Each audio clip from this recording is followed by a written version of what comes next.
नमस्कार, आप देख रहे हैं न्यूज वन इंडिया। मैं हूं आपके साथ राजेश कुमार। बुलेटिन की शुरुआत बड़ी खबर के साथ करेंगे। गोरखपुर दौरे पे मुख्यमंत्री योगी आदित्यनाथ पहुंचे हैं और सीएम योगी थोड़ी देर में खिचड़ी मेले की तैयारियों को लेकर अधिकारियों के साथ यहां पे बैठक करेंगे। पुलिस और प्रशासनिक अधिकारियों के साथ भी वो बैठक करेंगे। तो गोरखनाथ मंदिर में रात्रि विश्राम करेंगे सीएम योगी और सोमवार सुबह जनता दरबार वो लगाएंगे। और जनता दरबार में चूंकि दूर दराज से लोग उनके पास पहुंचते हैं अपनी शिकायतों को लेकर, अपनी समस्याओं को लेकर, तो 2 दिन का उनका ये गोरखपुर दौरा। तो मिशन 2024 को लेकर बीजेपी जो चूंकि एक तरफ तो भारतीय जनता पार्टी जो है वो पूरी तरह से मंथन में जुटी है, दूसरी तरफ अगर मुख्यमंत्री की बात करें तो वो पूरे प्रदेश के अलग अलग जिलों में जा रहे हैं। वाराणसी की बात हो या फिर गोरखपुर की बात हो, अलग अलग जिलों का दौरा करके वहां की जमीनी हकीकत को जानते हैं। और थोड़ी देर में खिचड़ी मेले की तैयारियों को लेकर भी वो अधिकारियों के साथ बैठक करेंगे। पुलिस और प्रशासनिक अधिकारियों के साथ समीक्षा बैठक करेंगे। तो गोरखनाथ मंदिर में ही वो रात्रि विश्राम करेंगे और सोमवार सुबह जनता दरबार भी लगाएंगे योगी आदित्यनाथ। और उनके जनता दरबार में भी दूर दराज से लोग पहुंचते हैं अपनी समस्याओं को लेकर, अपनी शिकायतों को लेकर। तो 2 दिन के गोरखपुर दौरे पे मुख्यमंत्री योगी आदित्यनाथ यहां पहुंचे हैं और गोरखपुर पहुंचे सीएम योगी आदित्यनाथ का जोरदार स्वागत भी किया गया। रात्रि विश्राम वो यहीं पे करेंगे। सोमवार को जनता दरबार लगाएंगे। खिचड़ी मेले को लेकर तैयारियों को परखेंगे, जायजा लेंगे, समीक्षा करेंगे, अधिकारियों के साथ बैठक करेंगे।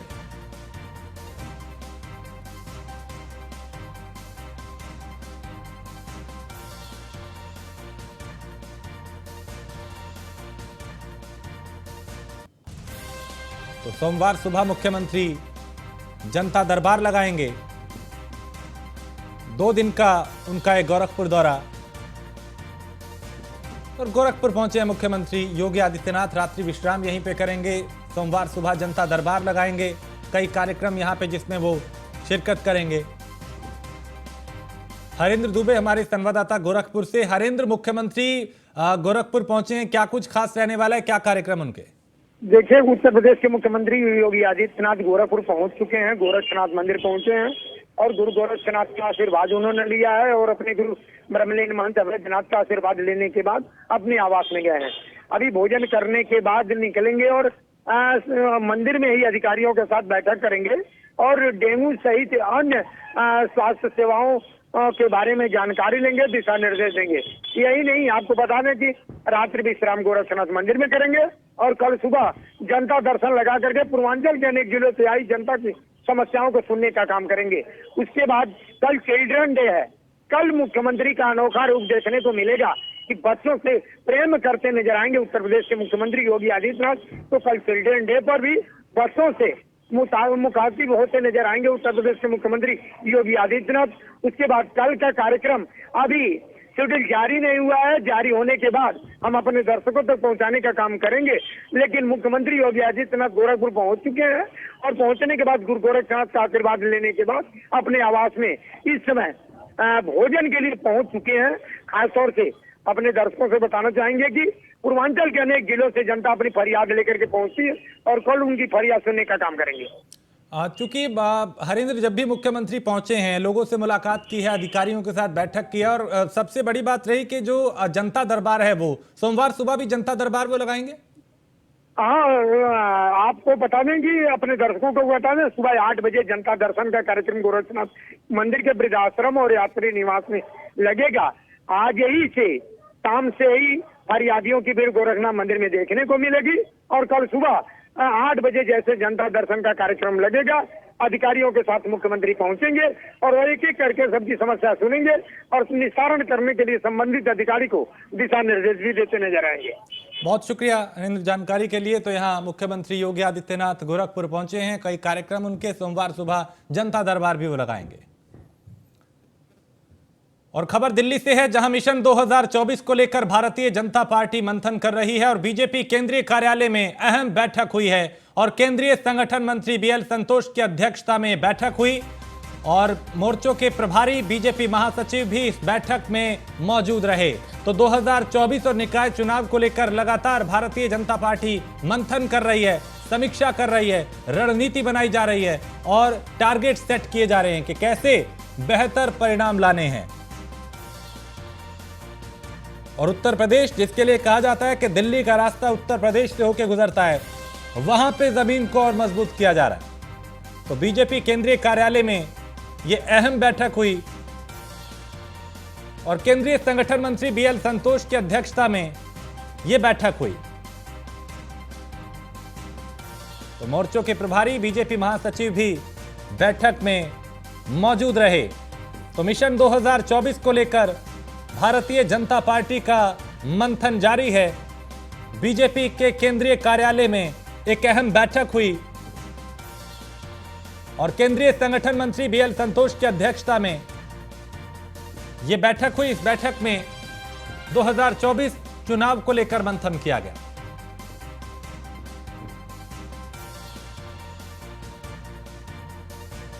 और मुजफ्फरनगर पहुंचे बीजेपी अध्यक्ष भूपेंद्र चौधरी। पार्टी कार्यालय पे कार्यकर्ताओं के साथ वो बैठक करेंगे और खतौली उपचुनाव को लेकर समीक्षा करेंगे। खतौली में भी संगठनात्मक बैठक करेंगे प्रदेश अध्यक्ष। आर्यन बैंकेट हॉल खतौली में बीजेपी की यह बैठक होगी और यहां पे उपचुनाव को लेकर रणनीति बनाई जाएगी।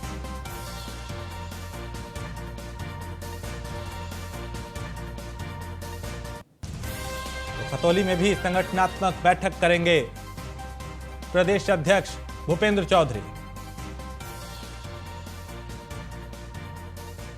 और डिंपल यादव कल मैनपुरी में नामांकन करेंगी।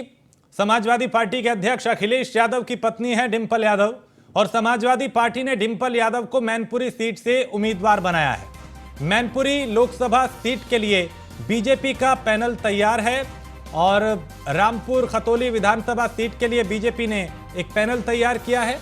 मैनपुरी लोकसभा सीट के लिए ममतेश शाक्य पे मंथन जो है वो हो रहा है। इसके अलावा रघुराज शाक्य, प्रेमपाल शाक्य और प्रदीप कुमार भी इसमें शामिल है।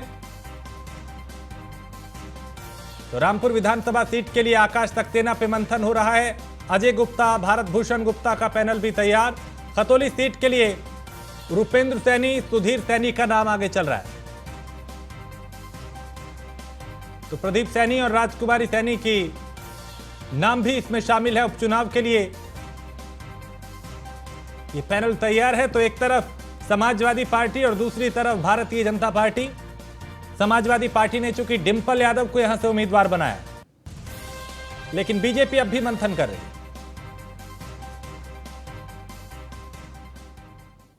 तो बीजेपी उपचुनाव के उम्मीदवारों की लिस्ट दिल्ली भेजेगी और शनिवार को कोर कमेटी की बैठक में कई नामों पे मंथन हुआ। रामपुर, मैनपुरी और खतौली सीट को लेकर नामों पे चर्चा की गई, मंथन किया गया, समीक्षा की गई।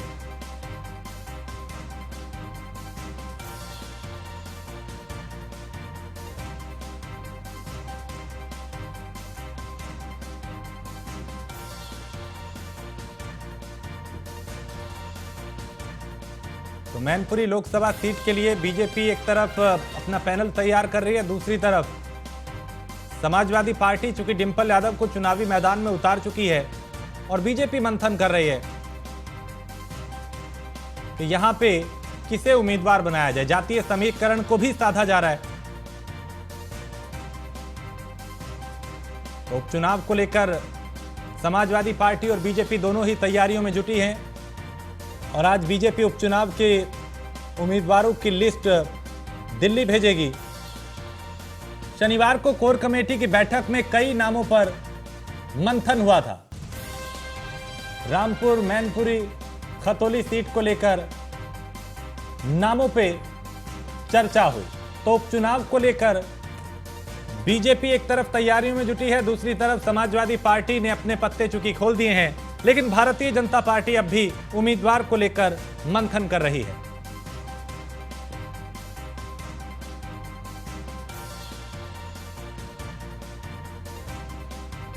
और दिल्ली में आम आदमी पार्टी के नेता का हाई वोल्टेज ड्रामा देखा गया, जहां टिकट नहीं मिलने से नाराज नेता टावर पर चढ़ गया। आम आदमी पार्टी के नेता ने पार्टी पर गंभीर आरोप लगाए और टिकट के लिए पार्टी ने सभी दस्तावेज जमा करवाए, ये आरोप लगाया गया हसीबुल हसन की तरफ से। और टिकट को करोड़ों रुपए में बेच के किसी और दे दिया गया, ये भी उन्होंने आरोप लगाया।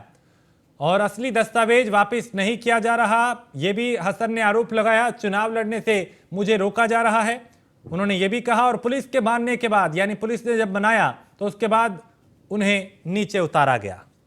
तो दिल्ली में चूंकि एमसीडी चुनाव है और इसको लेके कई दावेदार सामने हैं, लेकिन जिसे टिकट नहीं मिला उसकी नाराजगी सामने आ रही है।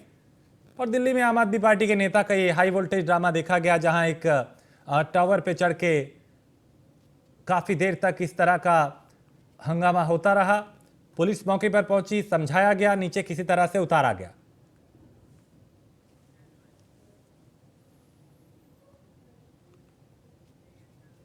खबर लखनऊ से है, जहां 7 दिन के नोटिस पे आहूत हो सकेगा विधानसभा का सत्र। और विधानसभा की नियमावली में 64 साल बाद संशोधन हो रहा है। विधानसभा सत्र 14 दिन के नोटिस पे आहूत किया जाता था, 14 दिन की जगह अब 7 दिन के नोटिस पे आहूत हो सकेगा यह सत्र। जनप्रतिनिधियों के सवालों के जवाब सॉफ्ट कॉपी में विभागों को भेजने होंगे और नियमावली में जटिल शब्द भी हटाए जाने की प्रक्रिया जारी है। तो विधायक एक दिन पहले नोटिस देंगे जिससे विभाग जवाब भेज सके। तो भाषा की जटिलता भी दूर करने के लिए संशोधन किया जा रहा है।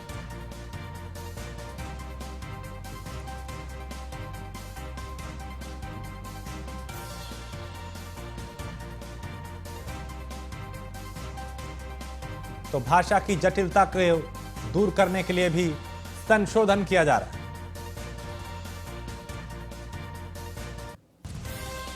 और आगरा के शमशाबाद थाना क्षेत्र के गढ़ गांव में तेंदुआ दिखने से हड़कंप मच गया, जहां ग्रामीणों के अनुसार दोपहर करीब 1 बजे खेत में तेंदुआ दिखाई दिया। उस वक्त तेंदुआ गांव के किनारे गुलाब के फूलों के खेत में छिपा था। इससे पहले तेंदुए ने गांव के ही 2 लोगों पर हमला किया था और तेंदुए की दहशत है पूरे गांव में। पुलिस और वन विभाग के अधिकारी यहां पहुंचे, वन विभाग ने तलाशी अभियान शुरू किया। ग्रामीणों को खेत में ना जाने की फिलहाल हिदायत दी गई है।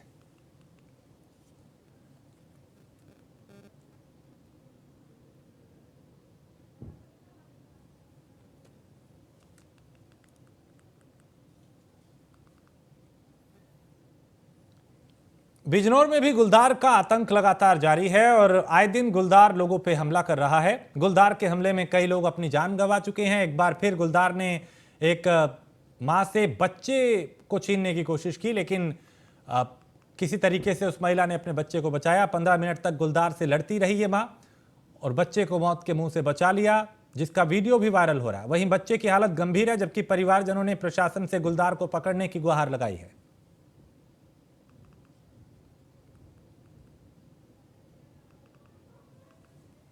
की मम्मी थी बच्चे की जी भैंसा काट रही थी जी। तो ये इसके अपनी मम्मी के धो रहा था, हम साइड में से आपका हमला कर दिया इस पर। अच्छा, उसके बाद क्या हुआ? उसने चित्ते ने खच्चातानी करी जी। एक पैर उन्होंने पकड़ रखा था और चित्ते ने कर पकड़ मुँह पकड़ रखा था इसका जी। तो उसमें कम से कम बचरी देर 15-20 मिनट में छोड़ दिया उन्होंने उसे। अच्छा, क्या चीज़ थी वो जिसने हमला किया? चित्ता एक बच्चा है 10 साल का, जी जिसे गुलदार ने काफ़ी घायल कर रखा है, चेहरे पे, हाथ में, पैर में काफ़ी उसके चोटें लगी हैं जी। काफ़ी घाव है। उसका गांव है उसका शायद मिर्जालीपुर का है जी। थाना नगीना का रहने वाला है और सीरियस कंडीशन में उसे एडमिट कर रखा है। जी। चोट बहुत लगी है। बच्चे के साथ कोई और भी हादसे में शिकार हुआ है? हादसे में और कोई नहीं, उसके माँ बाप हैं लेकिन उनके चोट हो गई है। कितनी उम्र है बच्ची का सर? 10 साल का एक बच्चा है 10 साल का, जी। जिसे गुलदार ने काफ़ी घायल कर रखा है, चेहरे पे। गोंडा में तेंदुए ने दस्तक दी है और तेंदुए की दस्तक से लोगों में काफी दहशत है। पेड़ पे चढ़ते हुए तेंदुए का वीडियो भी वायरल हो रहा है और हांडा थाना का गांव का ये मामला है, जहां पे तेंदुए ने बकरी को अपना निवाला बनाया और तेंदुए की तलाश में अब वन विभाग जो है वो जुटा हुआ है।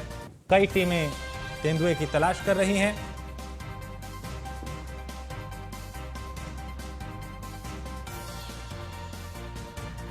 तो हांडा गांव में तेंदुए ने एक पशु को निवाला बनाया, बकरी को, और तेंदुए की तलाश में अब वन विभाग की जो टीम है वो जुटी हुई है।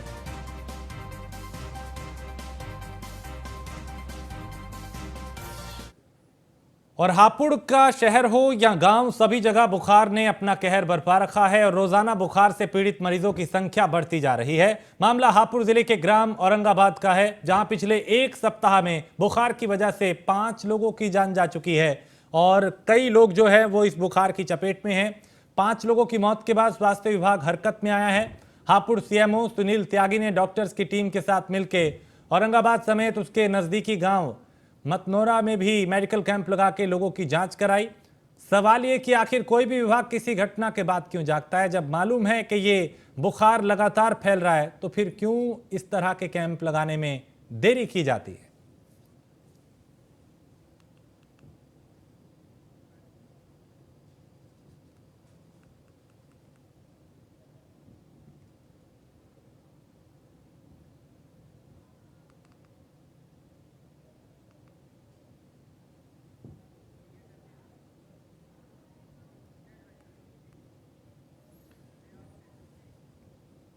अलीगढ़ में घर से परीक्षा देने निकले एक ही स्कूल के 3 छात्र स्कूल के गेट से अचानक लापता हो गए। लापता तीनों छात्र एक ही क्लास में पढ़ने वाले बताए जा रहे हैं और गांधी पार्क थाना इलाके के एचबी इंटर कॉलेज में उस वक्त हड़कंप मच गया जब नाबालिग बच्चों के परिजन प्रिंसिपल के पास शिकायत करने पहुंचे कि बच्चा गायब होने की शिकायत लेके वो पहुंचे थे और शिकायत को सुनने के बाद प्रिंसिपल भी हैरान रह गए। पुलिस को सूचना दी गई। अब पुलिस मौके पर पहुंची, तलाश में जुटी है।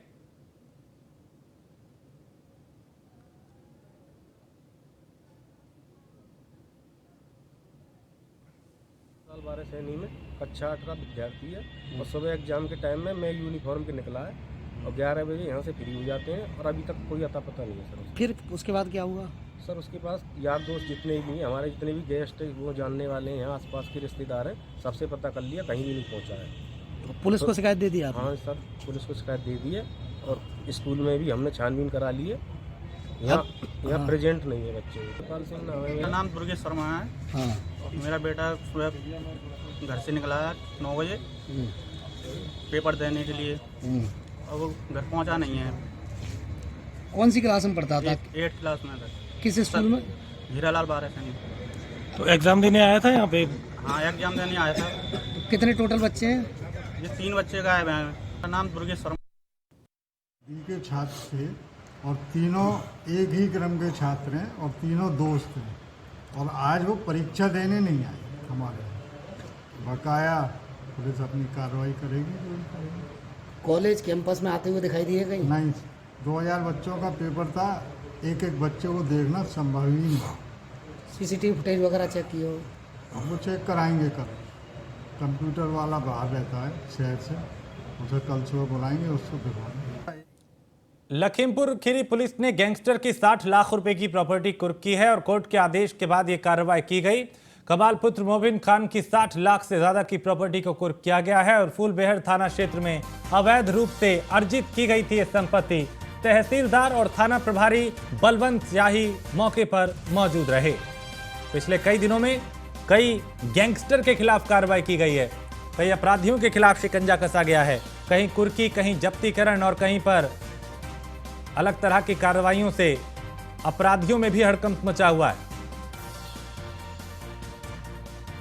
तो यहां 60 लाख रुपए की प्रॉपर्टी को जब्त किया गया, कुर्क किया गया और कोर्ट के आदेश के बाद गैंगस्टर की यह प्रॉपर्टी कुर्क की गई।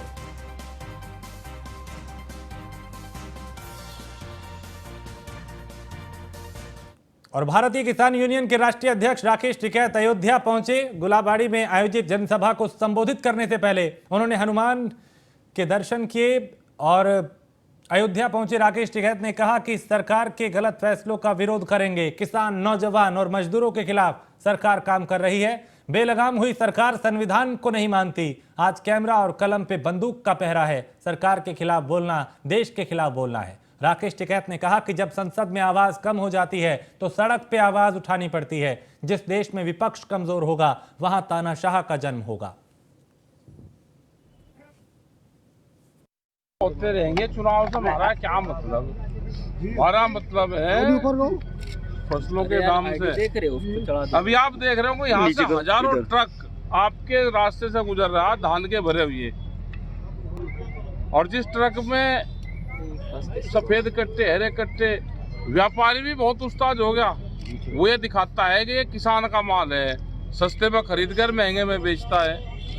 रामपुर में सबसे ज्यादा बिकता है, और जो सेलर है वाले हैं वे सस्ते में फसलों को खरीदते हैं, महंगे में बेच रहे हैं। एमएसपी गारंटी कानून अगर हो जाए देश में तो कोई भी व्यापारी एमएसपी से कम पे खरीद नहीं करेगा, उसका सीधा लाभ किसान को होगा। एक आध सीट से क्या इससे फर्क पड़ रहा है कि कौन जीत रहा है कौन हार रहा। अब देश की जनता को चुनाव में लगा रखेंगे, एक न एक का रिजाइन करवाओ जाएंगे और फिर उसका चुनाव करवा देंगे। देश की जनता एमएसपी ना मांग ले, होते रहेंगे चुनाव से। हमारा क्या मतलब, हमारा मतलब है फसलों के दाम से। अभी आप देख। और बुलंदशहर में प्रसव के दौरान एक और गर्भवती की मौत हुई है। अस्पताल में ताला लगा के स्टाफ जो है वो फरार हो गया। डिलीवरी के दौरान डॉक्टर्स की लापरवाही से गर्भवती महिला की मौत हुई है और गर्भवती की चौथे बच्चे की डिलीवरी थी। डॉक्टर ने बड़ा ऑपरेशन किया था। कस्बा नरोरा में भागीरथी इनक्लेव में संचालित अलीगढ़ नर्सिंग होम का यह मामला है। स्वास्थ्य विभाग की देखरेख में इस तरह से अवैध अस्पताल नर्सिंग होम फल फूल रहे हैं और गर्भवती की मौत के बाद डॉक्टर और अस्पताल का जो स्टाफ है वो फरार है। मृतका के परिजनों ने नगर के मुख्य मार्ग को जाम करने की कोशिश की। मौके पर पहुंची पुलिस ने प्रदर्शनकारियों को समझाया, मामला शांत करवाया। तो इस तरह के जो नर्सिंग होम हैं, जो निजी अस्पताल हैं, वो लगातार लोगों की जान के साथ खिलवाड़ कर रहे हैं।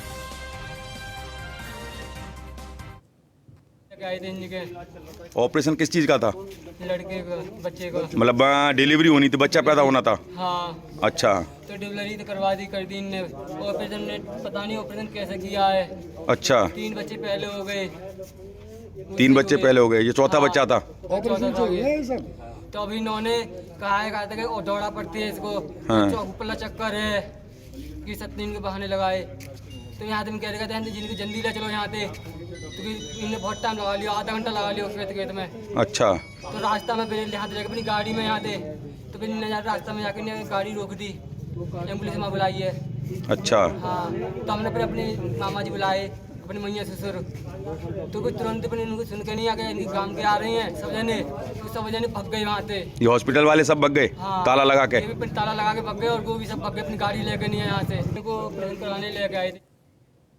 उन्नाव का बिहार थाना इन दिनों सुर्खियों में है। अपने कारनामों की वजह से पुलिस की लापरवाही उजागर हुई है। दबंगई के आगे लोगों को इंसाफ दिलाने वाली पुलिस आज दबंगों के आगे नतमस्तक हो चुकी है। बिहार थाना पुलिस की लीपापोती से उन्नाव पुलिस की कार्यशैली पर सवाल उठ रहे हैं। सोशल मीडिया पे लगातार लोग इंसाफ की गुहार लगा रहे हैं, लेकिन पुलिस है कि एफआईआर तक दर्ज नहीं कर रही। 9 तारीख को दर्ज एफआईआर को आधार मानते हुए खूनी संघर्ष को मामूली विवाद दिखाने में लगी है पुलिस, जबकि 10 नवंबर को दबंगों ने घर में घुस के प्रधान समेत परिवार के ऊपर हमला किया था। लाठी डंडों से जान से मारने की कोशिश की थी, जिसके चलते 3 दिन से प्रधान समेत परिवार जिला अस्पताल में भर्ती है। इधर दबंग गांव में खुलेआम घूम रहे और एसएचओ साहब थाने में बैठ के पीड़ित परिवार को ही ज्ञान देते नजर आ रहे हैं। पीड़ित परिवार का कहना है कि अगर पुलिस मामले को गंभीरता से नहीं लेती तो 9 नवंबर को, यानी पहले अगर गंभीरता से इसे लिया होता तो 9 नवंबर को दबंगों पर कार्रवाई करती तो निश्चित यह घटना नहीं होती।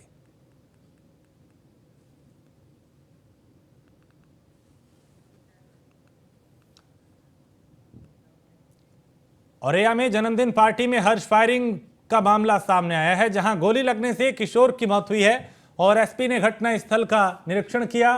सदर कोतवाली क्षेत्र के वाल्मीकि कॉलोनी का यह मामला, जहां गोली लगने से एक किशोर की मौत हो गई। हर्ष फायरिंग में यह गोली एक किशोर को लगी, जिसकी मौत हो गई। एसपी घटना स्थल पर पहुंचे पुलिस बल के साथ। सदर कोतवाली क्षेत्र के वाल्मीकि कॉलोनी का यह मामला है। औरैया से खबर, जहां बर्थडे पार्टी में हर्ष फायरिंग हुई और गोली लगने से एक युवक की मौत हो गई।